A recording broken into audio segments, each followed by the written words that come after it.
9 राज्यों की 89 सीटों पर सुबह 7 बजे से मतदान जारी है और सुबह सुबह अरुण जेटली अपने घर से बाहर निकले और मत्था टेकने के लिए स्वर्ण मंदिर पहुंचे। उसकी तस्वीरें हम आपको दिखाएंगे। आपको बता दें, अरुण जेटली पहली बार मैदान में है। कुछ कह रहे हैं अरुण जेटली, सुन लेते हैं। आज से क्या मैसेज देना चाहेंगे जी आज के दिन? लोग आए और बड़ी मात्रा में अपना वोट डालें। लोग घरों से निकले और बड़ी मात्रा में वोट डालें। Thank you so much. नीचे कर लो यार।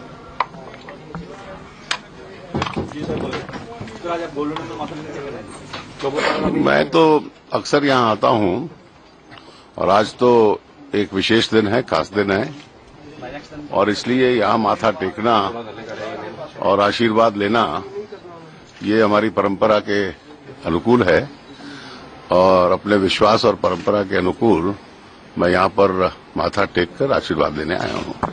क्या आज से क्या मैसेज देना चाहेंगे जी आज के दिन? लोग आए और बड़ी मात्रा में अपना वोट डालें। लोग घरों से निकले और बड़ी मात्रा में वोट डालें।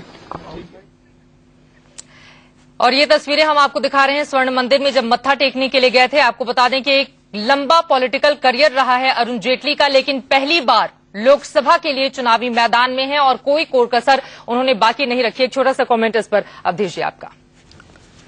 ये उत्तर अरुण जेटली के लिए माना जाता था कि दिल्ली सबसे सुरक्षित होगा, रहना चाहिए, लेकिन उन्होंने काफी सोच समझकर अमृतसर का चुनाव किया था, खासकर अकाली दल के निमंत्रण पर जी। और वो आपको मालूम है कि भारतीय जनता पार्टी में जो अलग अलग प्रधानमंत्री पद के उम्मीदवार हैं उन सबको एक बैकिंग चाहिए होगा कि हमारा नाम कौन प्रस्तावित करेगा। तो जो हम लोगों का था कि कम से कम अरुण जेटली वहां से लड़ेंगे और अंतिम समय में बहुमत नहीं आएगा तो अकाली दल उनका नाम प्रस्तावित कर सकता है। जैसे राजनाथ सिंह का नाम रामविलास पासवान प्रस्तावित कर सकते हैं, सुषमा स्वराज का नाम शिवसेना प्रस्तावित कर सकती है।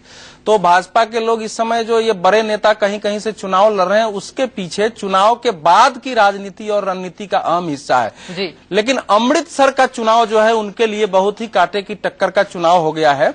देहाती क्षेत्र में जरूर अकाली दल और भाजपा का समर्थन है, लेकिन शहरी क्षेत्रों में हमने कैप्टन अमरिंदर सिंह के पक्ष में लगातार जो है लग रहा है कि उनका बोलबाला ज्यादा है।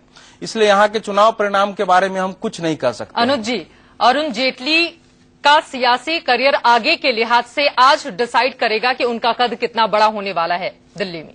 जी हाँ, हमेशा राज्यसभा में रहे और लोकसभा में निर्वाचित होना, जो चूंकि वो पहले खुद भी कहते रहे कि प्रधानमंत्री जो हो या नेता वही होता है जो जनता से निर्वाचित होकर के आता है, इसलिए वो इस बार मैदान में उतरे हैं। पिछले साल से ही, मतलब साल भर से ही उनके अमृतसर सीट को लेकर के कयास लग रहे थे। बीच में जब राजस्थान में बीजेपी की अच्छी प्रचंड बहुमत वाली सरकार बनी तो एक बार जयपुर का उल्लेख भी हुआ, लेकिन अंततः उन्होंने पंजाब की ही सीट को चुना और मुझे लगता है कि कांटे की टक्कर में उनके निकलने की संभावना बनती है। चलिए, उनके निकलने की संभावना है, लेकिन बाहरी होने का तमगा भी उनके ऊपर जड़ा जा रहा था, जिसका जवाब उन्होंने किस तरह से दिया है ब्रेक के बाद इस पर चर्चा करेंगे। होंगे फौरन हाजिर।